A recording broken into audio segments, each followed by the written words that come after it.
Hatep and Ma'at, that means I'm offering you truth. I am Asneferka, aka Nef, and I want to welcome you to another episode of Taboos. Today's episode is called Dirty Little Secrets. We're going to be exploring, really talking about how we see. How is it that we can see the secrets and shadows that are in the way of us really wielding our power? Right, or what I said are leaking our power. So it's a continuum from our previous conversation. The last episode that we had was angels and demons. How does possession work? How are we possessed? That conversation was a prerequisite, I feel, to the conversation that we're having now, because some of the energetic dynamics that we opened up, as far as most people not being able to see beyond the veil energetically, right? So today's episode, we're going to be really talking about power. And the energy that we're in right now is perfect for that. So I want to wish everybody who's here with us live or in real time, wish you a happy full moon. Today is a full moon in Serket, which is Scorpio energy. I want to welcome you. If you are here with us live, please feel free to tap into the chat. You can comment, you can ask your questions. It's great to be here with us live because you actually get to inform the conversation. So always glad to have people here with us live as the conversation goes on. I'm also going to drop the link to join the live stream if anyone wants to actually come on and join the live stream and be part of the conversation on the stream. If you're catching the raw play, as we like to say, right? Welcome. Better late than never, right? And if it's your first time here, as I said, I'm Nef. I am a sacred wisdom keeper of ancient African sacred science, or also known as Kemetic science, which some people know as ancient Egyptian science, right? But we use the ancient language and the word that our ancestors used to describe themselves and to describe the land and the culture and tradition that we speak of when we say ancient Egypt. Egypt is a Greek word. I'm not going to get into that right now, but just if there's anyone who's here for the first time, I want to welcome you. I am also a farmer. I'm a healing artist. I am a revolutionary, and I am the mother of Tehuti Ma'at, which is a grassroots cooperative institution builder. We are pretty much a resource mechanism, or raw source mechanism, as we like to say. So our intentions are to build and connect community.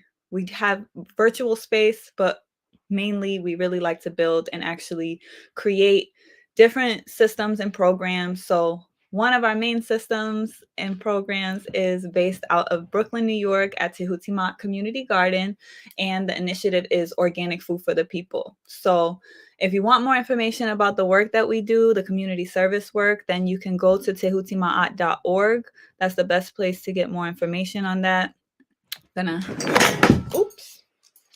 be updating the website and making sure that as the different events and programs that we do throughout the spring and the summer, and at the garden specifically, those things will be on there. We're also doing our Sankofa youth workshop as well. That's our educational program for youth.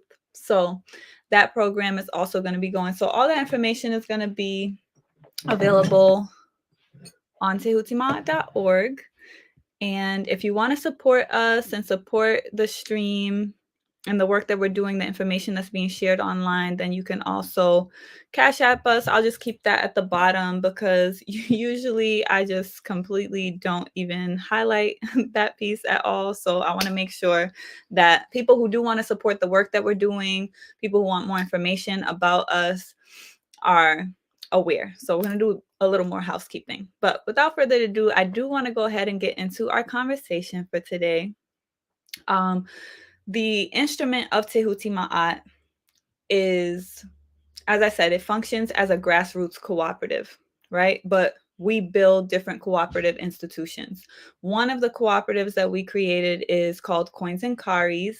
So you could check that out at coinsandkaris.com. It is our spiritual marketplace where we offer spiritual goods and services. So Tehuti Ma'at represents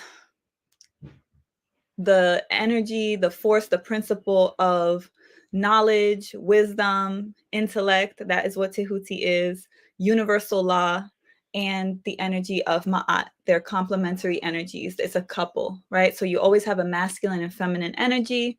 And this is in ancient African tradition and Kemetic science. And Ma'at is the feminine principle, which represents cosmic order, truth, justice, reciprocity, balance, sobriety, morality, right? So the intentions and everything that we build, all of the different programs that we build is really based on embodying these energies, right? Tehuti being the mind and Ma'at being the heart. So we talk about balancing the masculine and the feminine, our logical and our intuitive faculties, right? So we do all of that work through doing personal development, leadership development, what we call spiritual warriorship. So we build on the foundation of the Spiritual Warrior Society, which has a healed leadership model, right? So as leaders, as institution builders, as revolutionaries, we need to embody what it is that we are teaching and sharing and what we're envisioning, right? So that's the responsibility that we have in order to create a healed leadership paradigm and replace the one that we have right now, which pretty much operates as a do as I say, not as I do. And the conversation, starting with dirty little secrets, as the title, is actually really appropriate when we think about the leadership that we pretty much offset our power to in the current world order or disorder, because there's so many secrets that are being illuminated right now. There's so much that was in the shadows that's now starting to surface and come to the light, especially about the people that we have in positions of power, whether that be politicians or celebrities. All of that is being exposed right now. So this is a very interesting time in general, overall, but particularly with this full moon being in Serket, which is the energy of Scorpio, symbolized by the scorpion. This energy usually brings up a lot from beneath the surface, right? A lot of subconscious or shadow elements end up coming up to the surface, especially emotionally during this energy. So it's just the best time for us to talk about it. I'm sure people are feeling the energy in different ways, whether we are the ones doing the triggering or we're the ones being triggered, or whatever the dynamics may be. We're all experiencing it in our own unique way. So I'm hoping that what we discussed today is going to support you in really seeing where it is that you're leaking your power and really pulling back in your energy and really wielding your power, because the energy of Serket, of Scorpio, ruled by the planet or the energy sphere of Bennu that we know as Pluto, right? Just bringing us to the African origins of the astronomy and the astrology, right? The ancient mythology. That energy signature is about transformation and power. So that's why those shadowy elements are so important, is because our transformation is contingent upon, like, it relies on a death and a rebirth process, right? That's what our transformation is. It's a transmutation of energy, right? Energy never really dies, it just takes a new form. And in order to do that, we have to purge what was before to welcome and continue a new, or bring in, usher in a new process. And in order for us to change the power dynamics that are currently at play, which are rooted in corruption and secrecy and lies and are completely dishonorable, then we have to purge that old way out in order to welcome a new way. So I do want to welcome Brother Wale. Welcome. Yes, long time no see. I'm glad to see you here live with us. And I also want to shout out Sister Simone. Blessings, sis. Always great to have you. So thank you. Anyone else who is here with us live, thank you for engaging in the chat. I love to see you in there. If you have any comments, questions, definitely add them in there. And and I'll make sure to pull them up on the screen and answer your questions if you have any. Okay. So today's conversation, as far as sharing ancient wisdom, one of the main things that I want to circle back to, which if you haven't watched the previous episodes, I do recommend that you watch them, because each episode, especially in the beginning, I was building on different aspects of sacred science in order for everyone who's following along in the conversation to be able to expand our knowledge of what's happening energetically. That was the baseline for us in the ancient world. Obviously, we're here and now, but when we have that Sankofa moment, right, and we look back to the past in order to bring that wisdom to guide us for the future, bring that wisdom to the present so that we can create an intentional future, then we have to be able to know how it is that we viewed the world, right? Have that cosmic vision, that cosmic worldview, what we like to call an African-centered perspective. It's required that we place ourselves in that perspective of the world. And a lot of the wisdom and the systems that we created came from us being in a state of abundance, being in our golden age. So now that that's completely inverted and we're upside down, right? We're literally in a degenerate cycle where all of that humiliation has brought us down, whether it be the enslavement of our ancestors, or just all of the ways that there's been disillusion and destructuring of order on the planet, right? This separation process of things coming apart, chaos, right? In order for us to rise back out of that in the natural cycle of how things always spiral in nature, we have to come down in order to go back up. But the things that we produced during that golden age was in knowing that we would be here in this moment. So I referenced before the interpretation that we have ancestrally for the underworld, or what people call the afterlife, which we could interpret as what we're experiencing right now. That energy is called, or that space, this space is called the duat, the tuat. And I talked about that being the 12 hours of the night, because we recognize that we have to go through the 12 hours of the night in order for the sun to come back and be rebirthed on the eastern horizon, and then have day again. And then we know there's always going to be night again.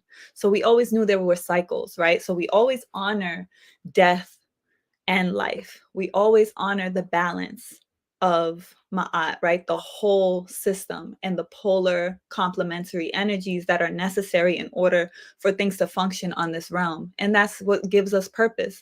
I was joking with my sister Tanu earlier today about,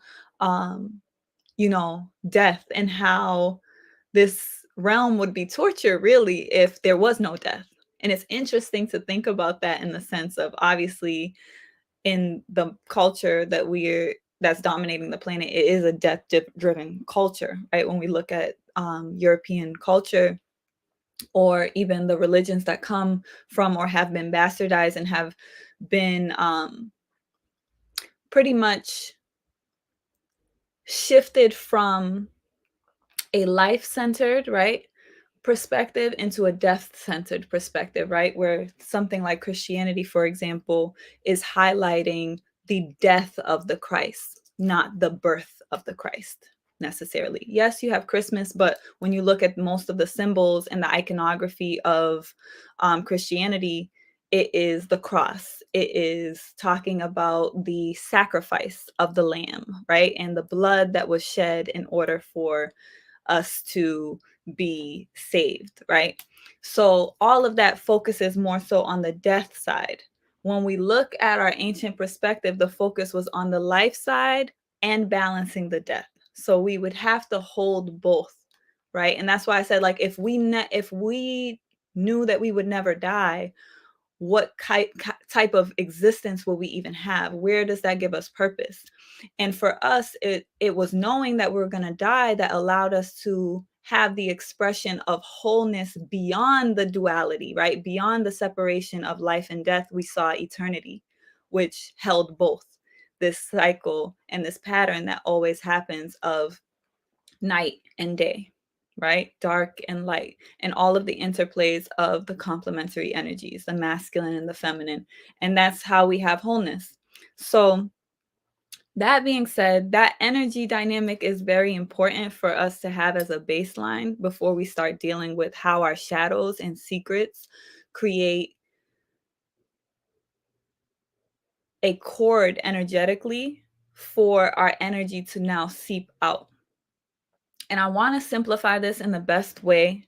So I'm going to try my best. Please make sure you engage in the comments, because it was really helpful last Tuesday when people were engaging in the comments, and that helped me to like really answer the question in a way that I felt like was more helpful and practical.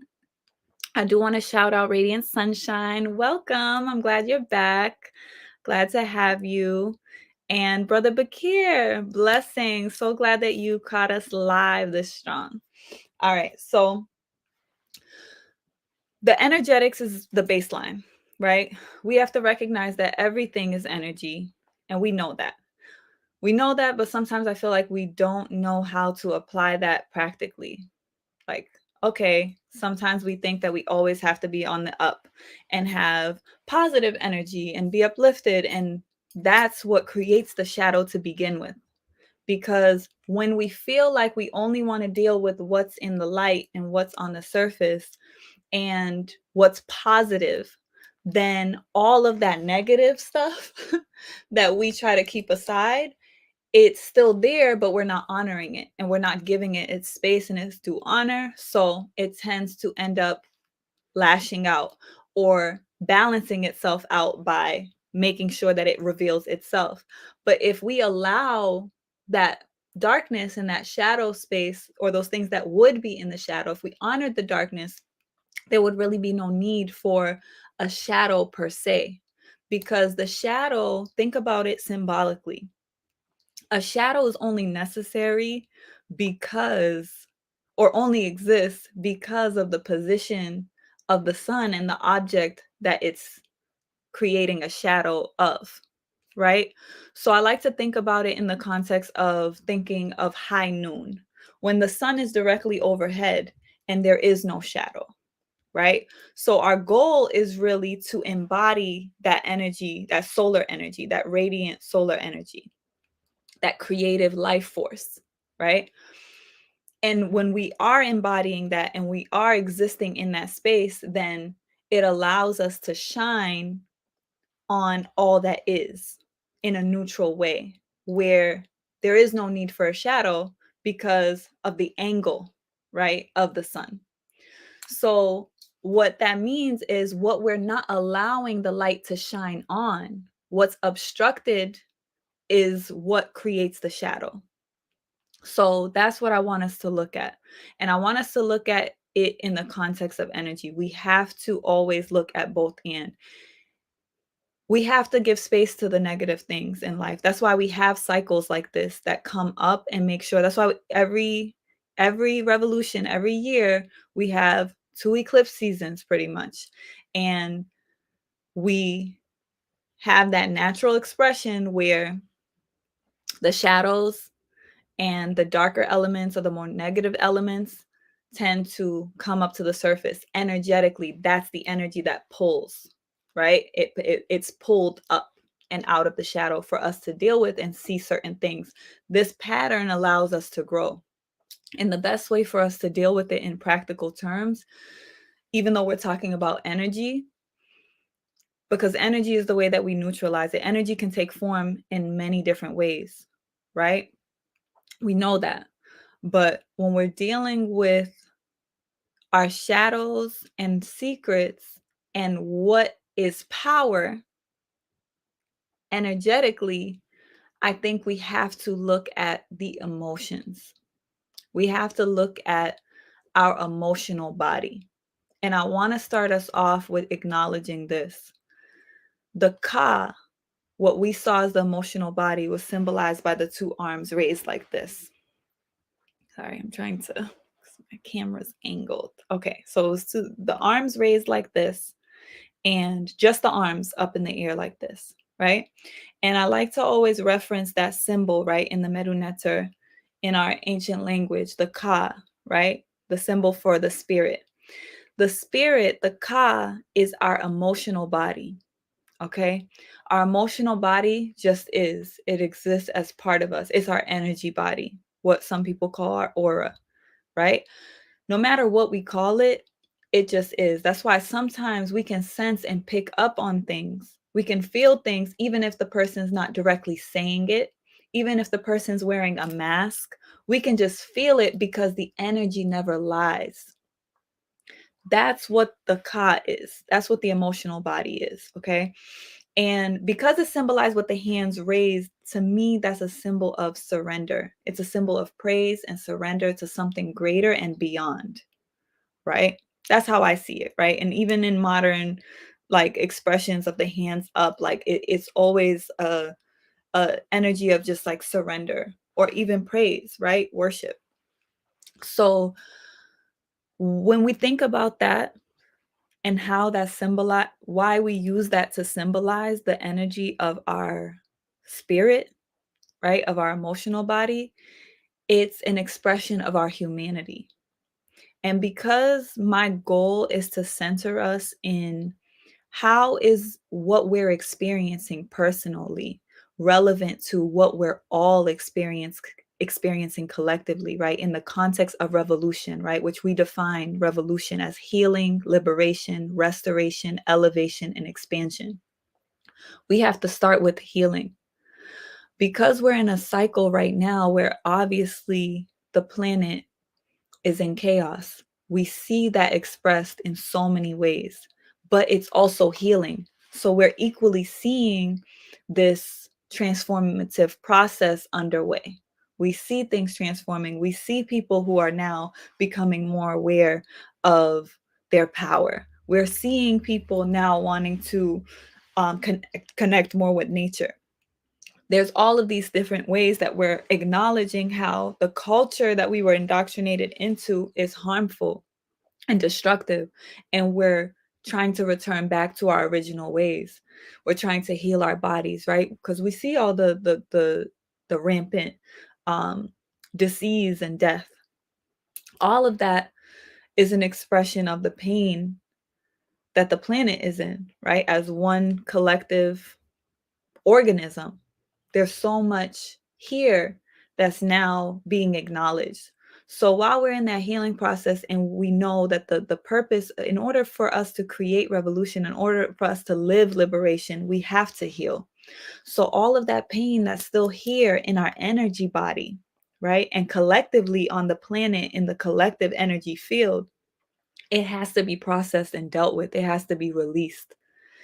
And when we are dealing with our emotional pain, and in some of the previous episodes, I had gone back to like when we were really dealing with the sexual wounding and the sexual trauma, and we were talking about sexual addiction and all of the different aspects and reflections of sexual trauma that's ancestral.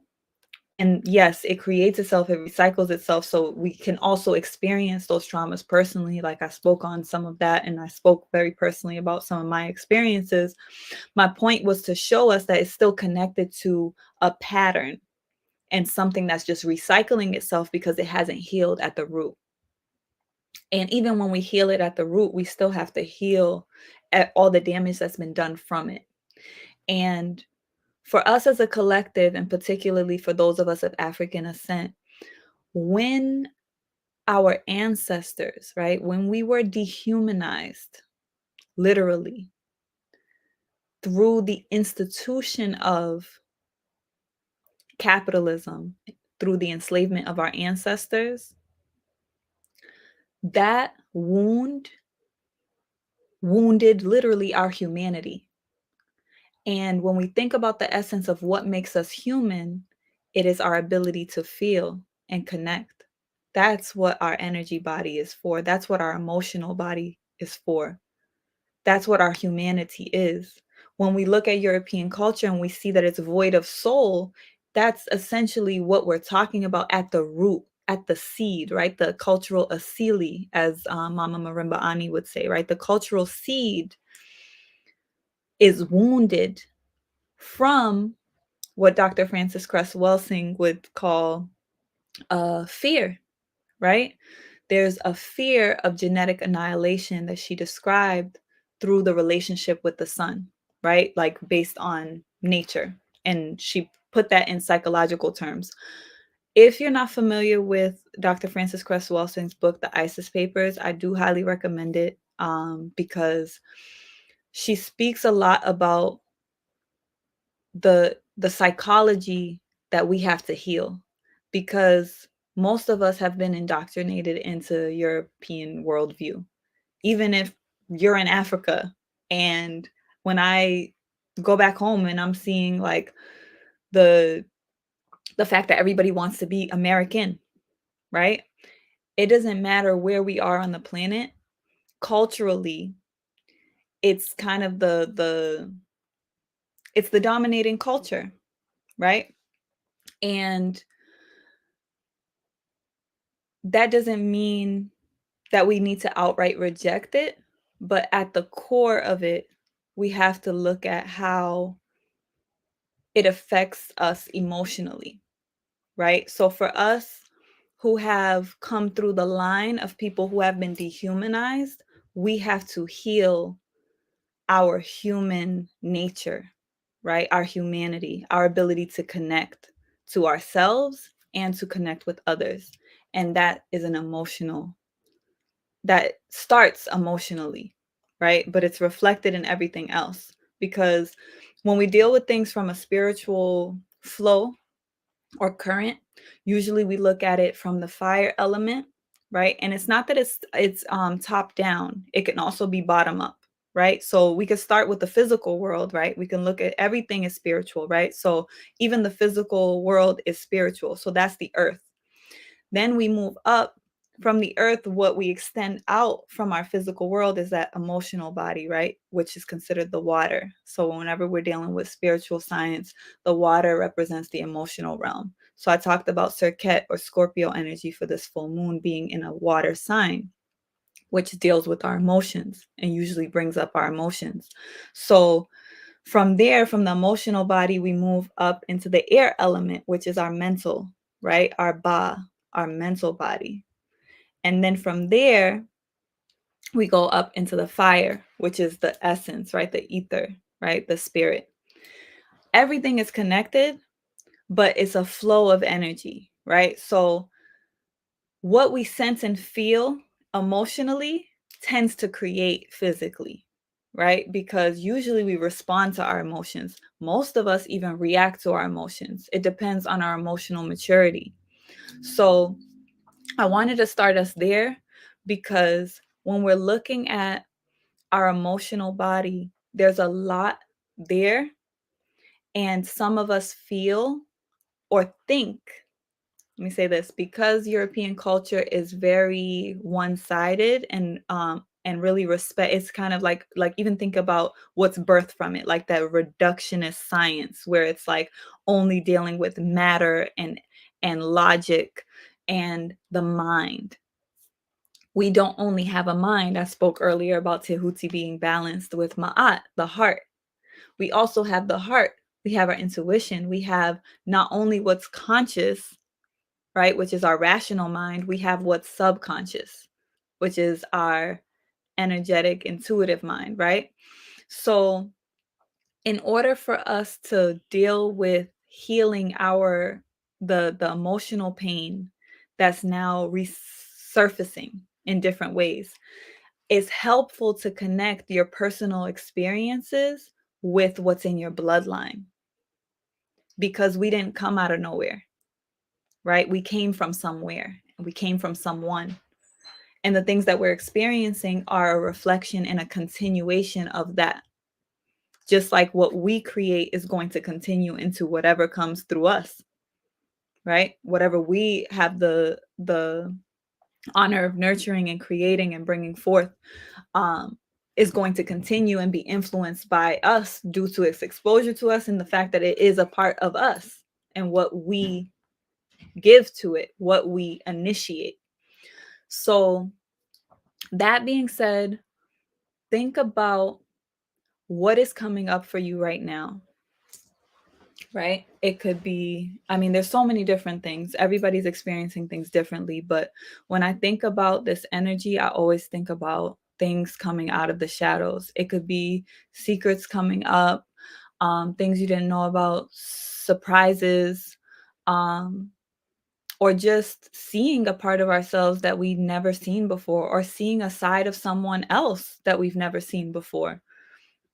Those are all subtle ways and different ways that the energy can express itself. But if you think about it in that way, right, whatever it is that's coming up, that's whether just in the shadows on its own, because I think of the shadows as kind of like that dark, wet space. Just think about that energetically, like even in nature, like what's the nature of dark, wet places? Usually that's where you have roaches and slugs and rodents, right? It's just like the energy is that. Like, I think it's sometimes helpful for us to think about it in nature because that's what's created in those spaces. But why do those spaces even exist? Because we judge the things that we want to put there because of the emotions that are tied to it. And a lot of those emotions are emotions that we don't like to feel. We don't like to feel guilty. We don't like to feel ashamed. We don't like to feel, sometimes we don't like to feel angry. Sometimes we do, right? Because for a lot of people, the one of the emotions that we feel most comfortable with is expressing anger, because that anger can mask the pain, right? Because we feel safer when we're in a posture that's angry because it's defensive, right? And that's not for everyone, but that's just a general statement, right? So, whatever is coming up right now, or whenever things are coming up out of the shadows, how can we just look at them in a neutral way? We have to neutralize it. That's the best way for us to actually allow ourselves to see what's the power dynamic, how is the energy actually moving in that situation, because our emotions can be very blinding. And the difference between the mind and the way that mentally we process things and the ways that we emotionally process things is a really important thing to notice. Either way, we can lie to ourselves. So we do always have to come back to Ma'at. And I've talked about Ma'at in a lot of the other episodes, but repetition is the mother of learning. Ma'at. When we look at the symbol of the scales, right? And balancing the two sides, having that equilibrium, being centered, being moral, being whole, right? And that being a symbol of justice, right? That's even used to this day, right? The balanced scales. The justice of it is what is trusting that the cosmic order that only has purpose because there's chaos. Remember, you there would be no purpose of organizing or ordering anything if there wasn't chaos. If it was already in order, then there would be no need for the idea to exist. It is the polar opposite that gives it purpose and meaning. So if instead of looking at the chaos or looking at the dark or looking at the shadows as a negative thing, if we could just look at it and just seek its purpose and just ask why, we can neutralize it enough to examine what's the message. What is it teaching me about myself? Because you're a whole self. We're all a whole self. We are what you see and what's behind the scenes, right? We can't hide what's subconscious, right? Because it's in our energy. And that's what I'm saying is the essence of the ka, the emotional body. It's still going to be in our energy, in our emotions. Even when we consciously think something and we're aware of it and we want to change something about ourselves, or we want to forgive someone, we want to let something go. Sometimes in our mind, it's like we want to do it, but it's always easier said than done because why? It's still in our emotional body. Sometimes it's still even in our physical body, which is why sometimes we have to actually exercise and release. We have to actually heal our physical body in order to heal our emotional body because it's all interconnected. So that's why making sure that we're purifying our bodies is important because remember, the emotional energy is going to manifest physically. But where we have a healthy vessel, right? A healthy body, a purified body, disease can't exist there. And remember that the emotional body is an extension of the physical body. It's literally radiating out of the physical body, and the energy comes in and out. So we can heal externally, we can heal spiritually, energetically, and we can also heal physically and materially through herbs, through different medicines and things that actually heal our physical body, right? So things like fasting, or like I like to call slowing, those things allow the body systems to rest. That's a healing process in itself. If we allow our digestive system to rest, then those parts of our body that are always active have an opportunity to rest and to cleanse and to heal and to process all of the excess that's sitting there that needs to be processed, right? Because if we're constantly putting in, then we usually don't give ourselves enough energy to put out, right? So that's one of the ways that we balance ourselves energetically. And that's one of the ways that we can deal with healing and allowing ourselves to holistically deal with our emotional wounds and our emotional pain. So in the previous episode, when we talked about like angels and demons and we talked about possession, I had alluded to how important it was to think about that in the context of like how do these attachments even come to be, right?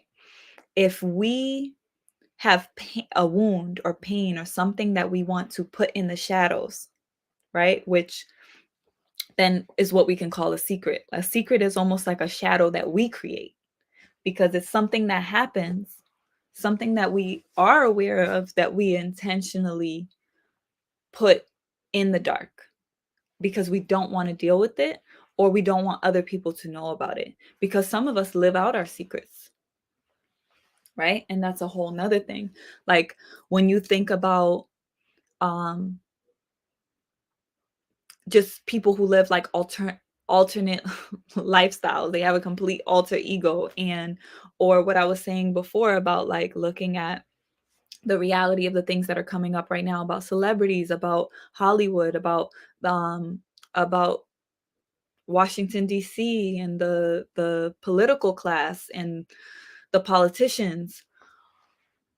That's living in the shadow, right? Like living the secrets. They're hidden from the public, but there's a whole class of people that are nurturing that shadow, nurturing that rot and allowing it to exist, but presenting out to the world a mask of, you know,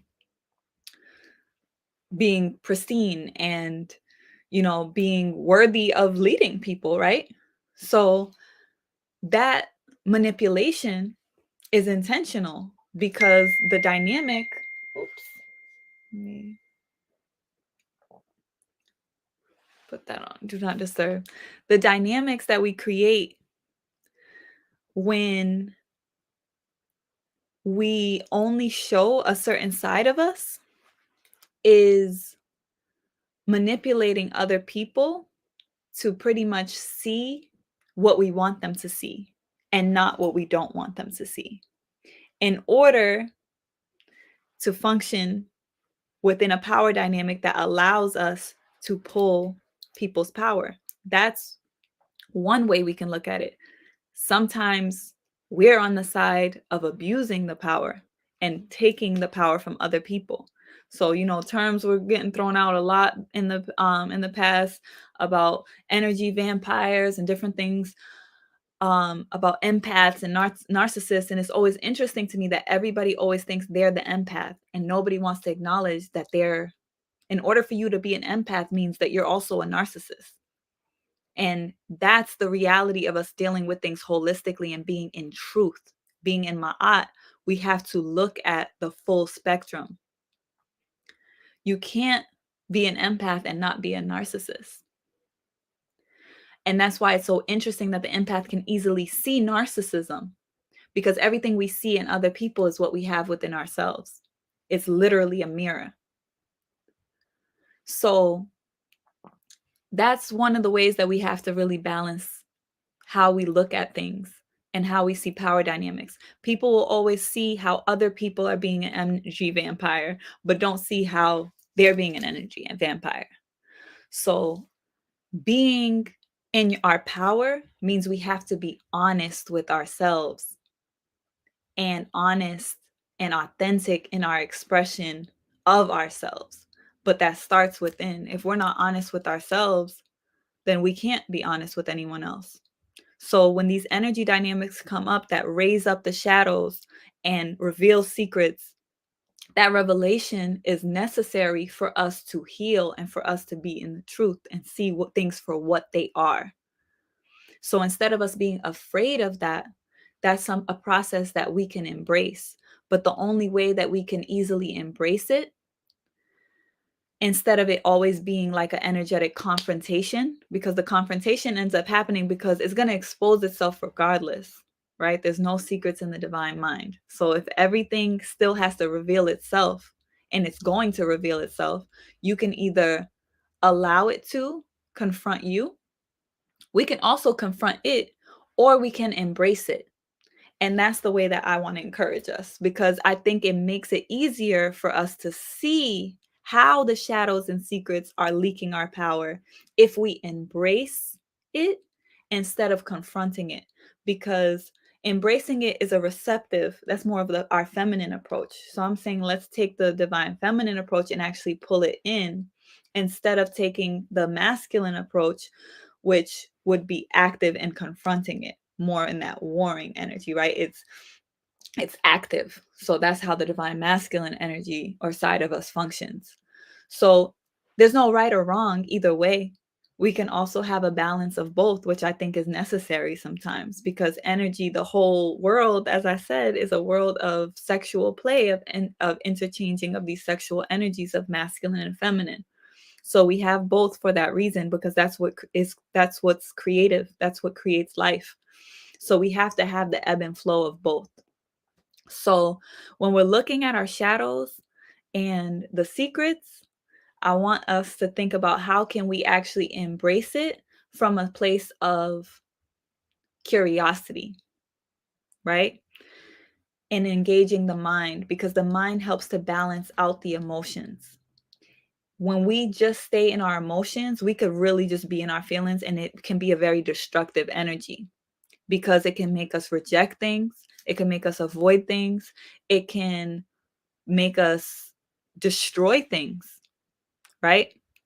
There's a lot of ways that we move and react emotionally, and we're not even aware that we're being emotional, because we have the tendency to think that we're not emotional when we are, right? And that's why we have a lot of people talking about things like facts over feelings and all of these things. And it's just like, it shows our ignorance of our of our emotional body. We're always emotional. That's human nature, quite literally. And that's not a negative thing. Being emotionful or emotional is just part of what we're here to do. We're here to sense and feel and experience things. Why is it necessary for us to judge those emotions as good or bad? Why is it necessary? It's because we're in a culture that wants to constantly overstimulate and soothe our emotions that we consider negative. So we're constantly in a culture that's like, okay, let's feel pleasure. Pleasure, pleasure, pleasure, pleasure. So then if we feel that pleasure, we suppress the pain.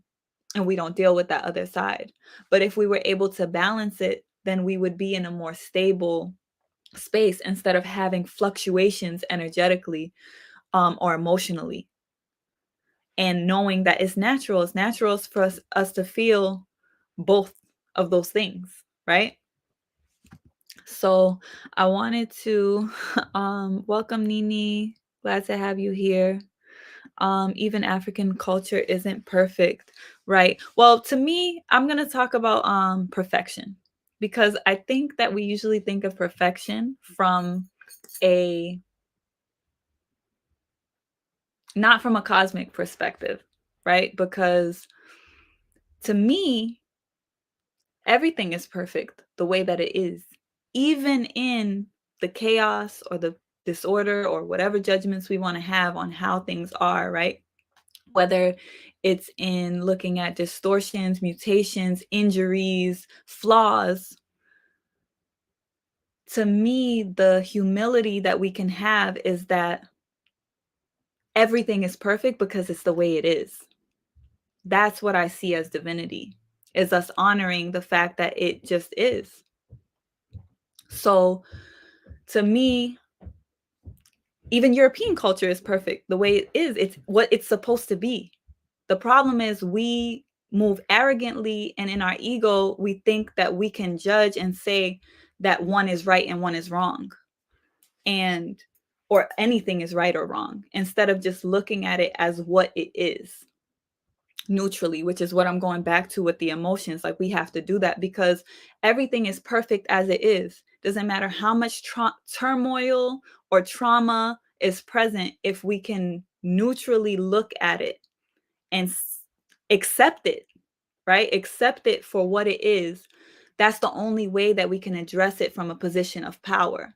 Otherwise, we go into a state of victimizing ourselves because of our narrative on what we're looking at, because of our judgments. But if we give things grace, right, and we give people grace and we give ourselves grace, then we're able to see and humble ourselves to the divinity of everything the way it is. But I get what you're saying when you say it's not perfect. I mean, it's not, it has its areas, its opportunities for growth, for sure. You know, everything is appropriate in the context that it's appropriate in. You know, nothing is always right or always wrong.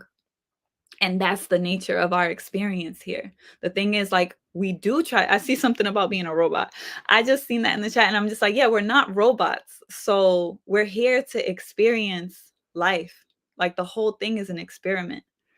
And if we create these rigid ideas that we try to function and fit in, that's why people are unhappy. And we don't find fulfillment if we feel like things should be a way that they're not. And we feel that that should is what is perfect. And then we're striving for that, you know?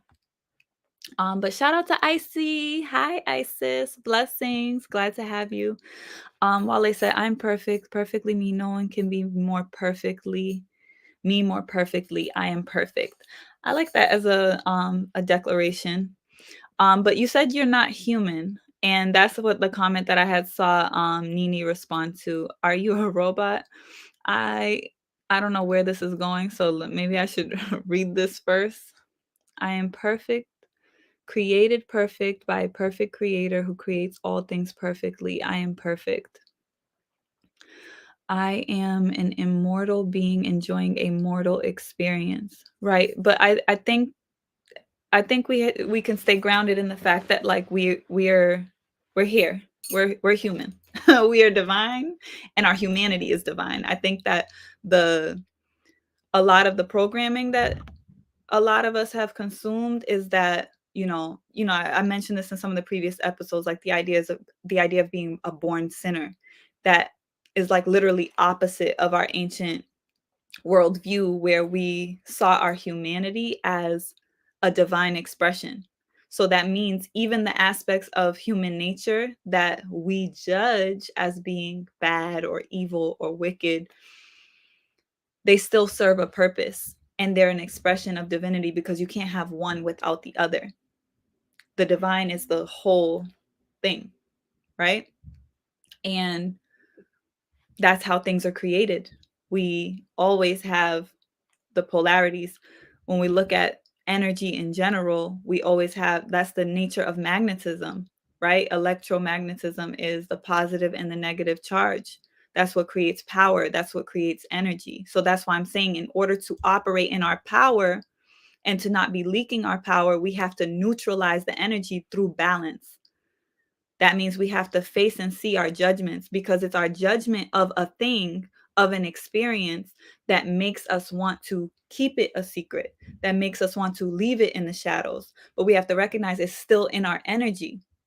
And I was saying in the previous episodes, there's so many of us now who our gifts are coming online. People are very intuitively sensitive, and the things that you think you're hiding, you're not. Many of us can see it. Most of us can feel it. And you don't even have to be a spiritual person, right? Because we're all spiritual. We're all here. We're all, it's as connected as we are to nature, is as much as we can sense and feel, right? So that, to me, is very important. Like, we have to stay grounded. Like, I see what you're saying about Wale. You said you're glad you ain't human, but in Ma'at, like, you're literally typing this on a computer with your fingertips. You know, you didn't telepathically, and we have telepathic power and gifts. Like, yes, we're divine, we're eternal beings, but we're also finite. Like, you know, that body is going to die. Your spirit is going to transition. Yes, it is eternal.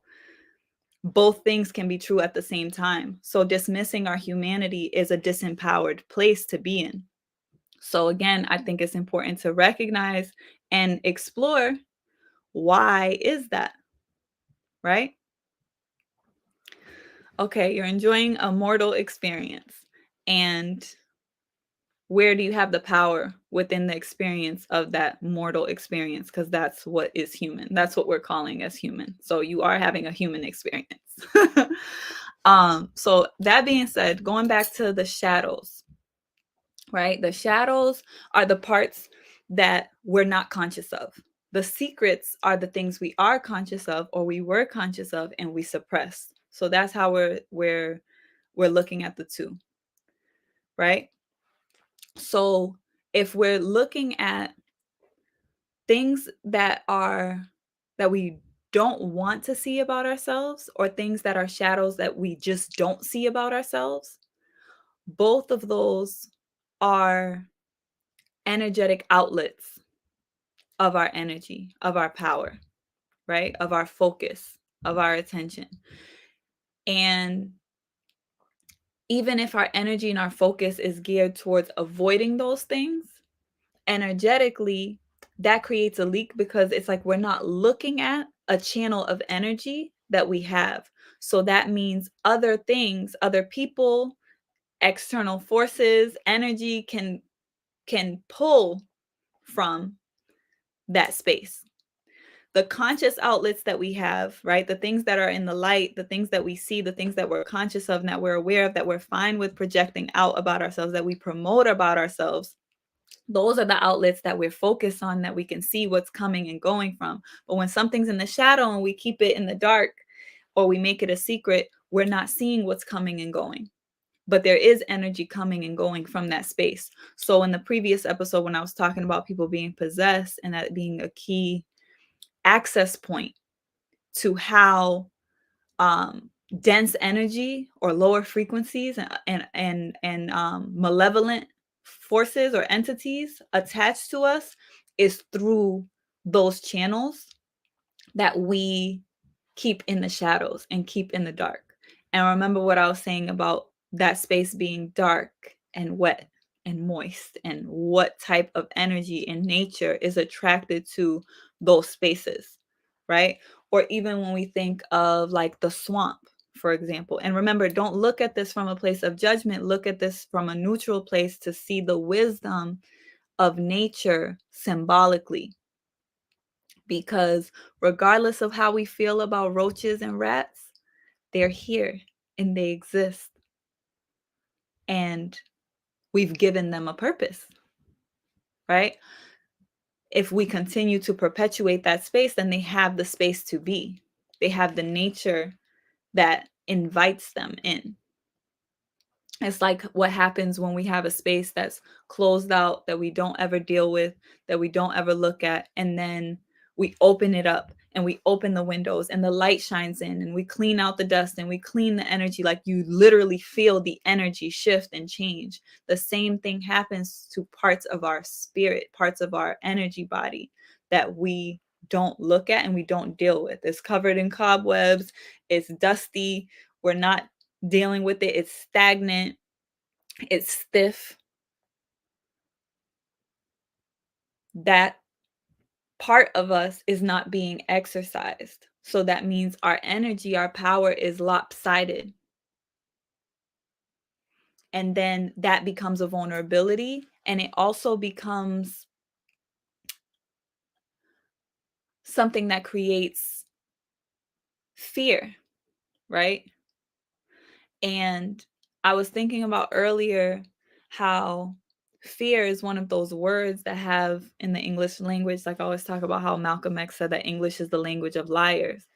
And fear is one of those words that for one vibration has so many different interpretations. So it neutralizes when we use that word, right? Because fear is fear, but fear, we could also talk about fear when we say whether something is fear or not, if it's balanced, or fear, like fear complexion, right? There's different ways of using that same vibration. So when I think about that side of the spectrum, it's also like false as well. You know, it's the things that we think about that, like when we're afraid of something, it's not necessarily real, but we make it real, right? By focusing our energy on it or by avoiding it. Whenever we avoid something or go against something, it still gives it our energy, right? And I think that that's the part that I'm trying to find the best way to describe. It's like how looking away from something and avoiding something still gives it our energy. We always want to look at what it is we want to create, because energy will grow in that direction. So when we look at the things that are in the shadows or the secrets that we have to look at why we don't want that to be seen. Why don't we see it? And when it comes up naturally, like it's natural for certain things to be in the shadow if you're just not aware of it. But usually we have reflections of us through relationships that show us those parts of ourselves, but sometimes we get defensive because we don't want to see it. How can we shift instead to curiosity to examine, well, why? Is that true? Is that a part of me? How can I honor that part of me and allow it to exist without judging it, ridiculing it, or feeling like it shouldn't be there? Because if it's there, it should be there. And if you don't want it there, you have the power to change it. But when we don't deal with it, we don't have the power to change it. So I hope that clarified and spoke to that. I see a question from Isis, so I'm going to go ahead and address that. Do you think we consciously keep things in the shadow and is part of our psyche that does it unknowingly in a way to feel safe? Yes, I do think so. I think it's both. I think in a lot of ways we do it consciously. That to me is like what a secret is. But when we do it subconsciously and we're not aware of it, it's just what's in the shadows, because in the world we exist in, we subconsciously know it wouldn't be accepted. It wouldn't be acceptable. It wouldn't be appropriate. Which is going to be great in the next episode that we do. I'm going to talk about our sexual desires a bit more deeply, but specifically, I want to talk about the sexual desires that we repress. And it's not, and recognizing that the sexual energy is just the power, right? It's the creative energy. So I want to talk about polygamy specifically, because when you asked that, it made me think about a conversation that I have and that I want to really make sure to uplift in the next episode of Taboos, which is going to be about, you know, if people genuinely want to have multiple sexual partners, right? But in our culture, literally in the law, it's not even legal. Then there would be a subconscious thing, even if it's something that some people are conscious of it and some people are not, right? Somebody might be conscious of it and literally choose to be with multiple women or men. And then someone could be unconscious of it and suppress that part of them and create that dynamic subconsciously. So I know that that's kind of broad. I'm not going to open that up entirely right now, but in the next episode, I really want us to expand into that. And I do invite other people to join that conversation as well, because it is something that there's a lot of nuance to it. Like there's different dimensions and layers to it. But yes, there's part of our psyche that always wants to be safe. Like that's our ego, that's our protection. We have to survive. And if subconsciously, without even really thinking of it, that part of us is aware and can make that calculation of the sociology of the world and be like, oh, this wouldn't be accepted, this is not acceptable, or I'd be judged for this, or this would be wrong. And then instead I create a different dynamic where I'm creating a secret and a shadow, because now I'm cheating on um my wife because I subconsciously want to and have this desire and feel that I need to be with multiple women, right? So it's like it's the same dynamic, but it's like if one's in the shadow, it creates a dynamic where it creates more shame, more guilt, because now it's a secret versus it being out in the open, right? But then again, in our culture, it can't fully be out in the open because it wouldn't even be legal to have multiple wives. So you can't even make a commitment to multiple people. So there's still a shadow element to it because it's not acceptable based on the social agreements, depending on where you're located or depending on your culture and your tradition, because there are certain cultures and traditions that accept it. Right? So that's what I mean. That's the best example I could think of to show how that part of our psyche still wants to protect us. And even though, um, we'll make a judgment whether something is safe or not. Because even I'm going to express one of the most grotesque things that is really difficult for a lot of us to really process, but it's so common now that I really think we have to deal with it, especially because there's so many political moves being made to validate pedophilia. But when you think about it, if someone is struggling with pedophilia, right? And they have that and and it's subconscious. Maybe it's because of trauma, or they were maybe victims of pedophilia as a child, right? Someone might have been molested, and that might subconsciously be in their energy signature. In our culture, and sociologically, that's not something that is honored in the light. There's not even really a lot of support for that. It's so taboo that that part of the psyche would really repress that, right? And then if it expresses itself, it creates a whole nother dynamic.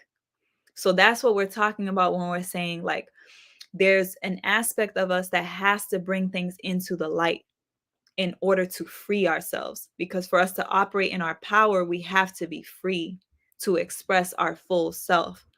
But if there's something we're keeping a secret or something that we're keeping and suppressing, it's because we don't feel safe. We don't feel free enough to express that aspect of us, but that aspect of us is still there.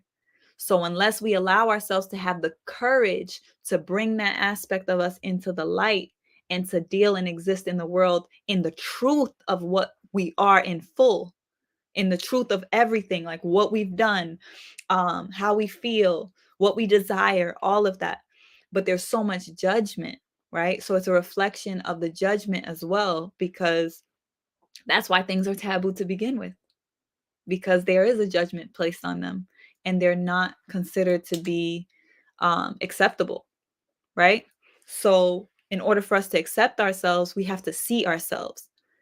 So that's why I'm saying, in order for us to see even how these things are leaking our power, or not allowing us to be in our power, we're still in a situation where we can't even shine a light on it because we don't even see it.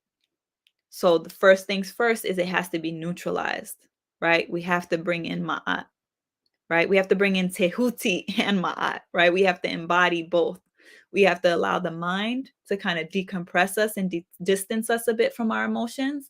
And we also need to honor and feel and move with an integrity. Because remember, Ma'at is on the scales. On the scales, the heart is balanced with the feather of truth, right? So you need your heart to feel light as a feather. And when we have secrets and we're not moving in our authenticity, right? Or there's aspects of our shadow that are running rampant and creating density in our lives, right? Through certain habits and behaviors that makes our heart heavy. So we first have to lighten our heart, and we have to move in a space of truth and authenticity, which means we have to really be who we are. We have to be full in what's all there. So those things have to come to the light.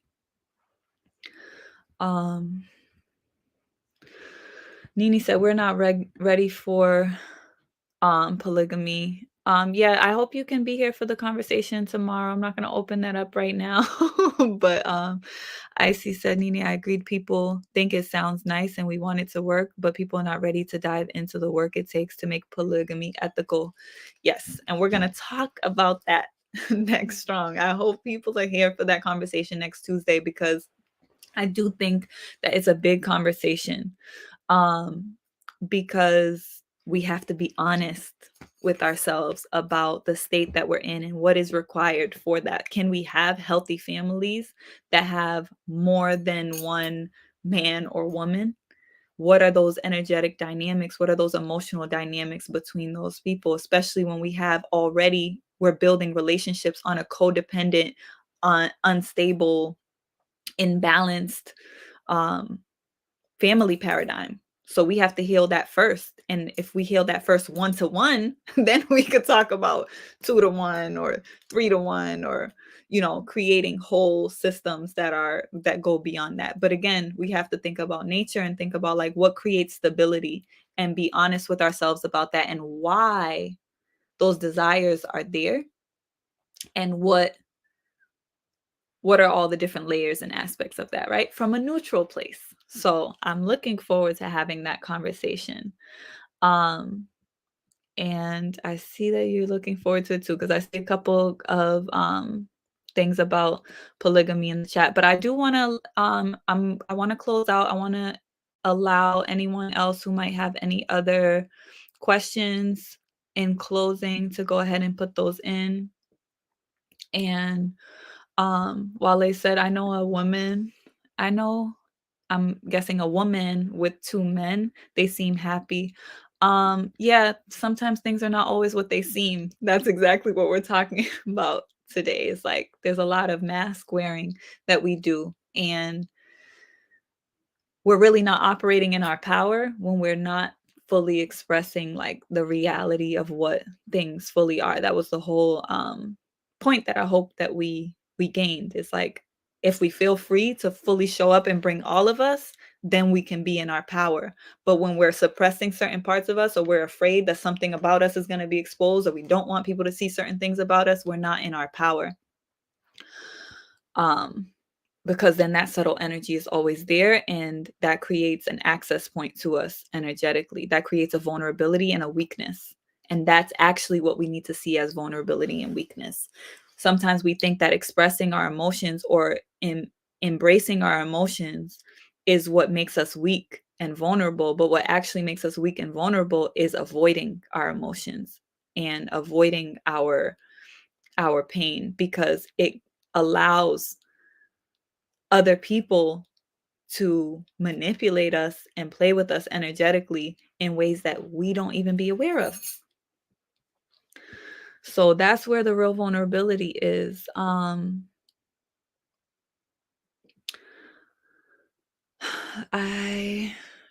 don't know if anyone else has anything else to add here. Help to revive our ancestors' reputation by imitating their commitment to truth. Teach your children to do the same. Speak truth always. Ashe. Yeah, and be truth. I think this is really about like how can we be whole and the expression of truth that from that context, right? From a cosmic perspective of like just being, right? Just being and being fully as we are, not feeling like that has to be a particular way. Because I know a lot of times we talk about healing and we still have to see the perfection that came up earlier in the conversation. We still have to see the perfection of where we are right now as we are and know that that's perfect. And still know if we're moving in the direction of creating more balance, creating more stability, less volatility. Because I had brought up earlier the swamp, because also there's a neteru, right? A divine principle. I spoke about this in the last episode, what neteru are. A divine principle known as sobek. And sobek is symbolized with the mask of a crocodile or an alligator. I think it's a crocodile. And it's the energy, that symbol symbolizes the energy of, or the principle of volatility, right? And when you think about the nature of the swamp, right? And you think about the mud and you think about like the earth and the water and what's the environment that that reptile exists in, I talked about this before, it's important to recognize the purpose, right? The divinity of that energy and that volatility. But that doesn't mean that that's the energy we want to embody. Do we want to be possessed by volatility, or looking at the world that as it exists right now, if we're seeking Ma'at and we know that the scale is already tipped on one side, then the energies we want to embody are more of those quote unquote angelic forces, the neteru, that are balancing on the solar side, right? We don't remember the sun creates order. It creates solar systems, right?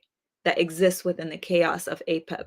So that's why that was seen as the polarity, right? You had the arch nemesis of Ra, of the sun, as Apep, chaos, the serpent of chaos. So we don't want to be embodying and putting energy into creating more chaos. We want to be creating more order, which means we have to be that. We have to embody that.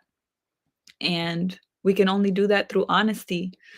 So thank you, Wale. I'm gonna just put, you have the final comment on here. Truth, trust, and unity. Truth breeds trust. Trust breeds unity. No one unifies with those they do not trust.